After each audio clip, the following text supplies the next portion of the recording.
चमचमीत खमंग रेसिपीसाठी रुचकर मेजवानीला सबस्क्राइब करा आणि बेल आयकॉनवर क्लिक करा। खीर म्हटलं की तोंडाला पाणी सुटतंच आणि त्यात तांदळाची खीर ही माझी फेवरेट आहे। तर आज माझी फेवरेट तांदळाची खीर बनवूया। इथे मी 5 वाट्या दूध उकळत ठेवलेलं आहे। इथे मी पाव वाटी बासमती तांदूळ भिजत ठेवले होते आणि आता ते मी ह्या दुधात घालणार आहे आणि शिजवून घेणार आहे।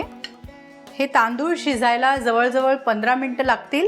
मधून मधून आपण हे ढवळत राहूया।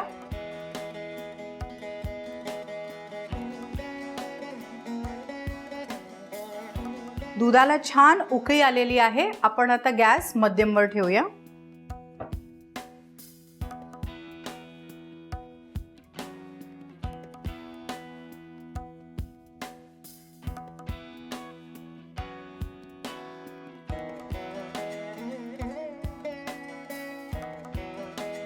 दूध आटलेलं आहे आणि आपले तांदूळ पण शिजलेले आहेत। हे बघा किती छान सॉफ्ट तांदूळ शिजलेले आहेत। आता त्याच्यात आपण अर्धा वाटी साखर घालून घेऊया। इथे मी बदाम भिजवून घेतलेले आहेत, ते सोलून छान त्याचे बारीक तुकडे करून घेतलेले आहेत, ते घालून घेते। मनुके थोडेसे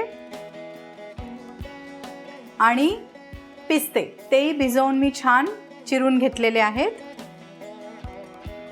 आता ह्याच्यात मी थोडीशी वेलचीची पूड घालणार आहे।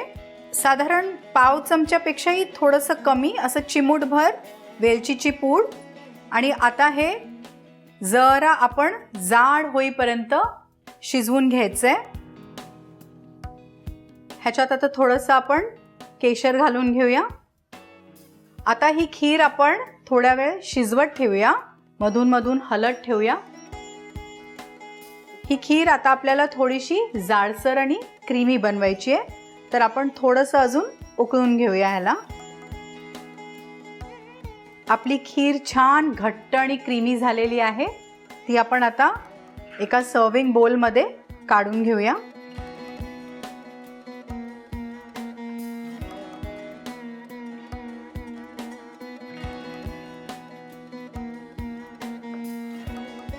ह्याच्यावर तुम्ही गुलाबाच्या पाकळ्या घालूनही सजवू शकता।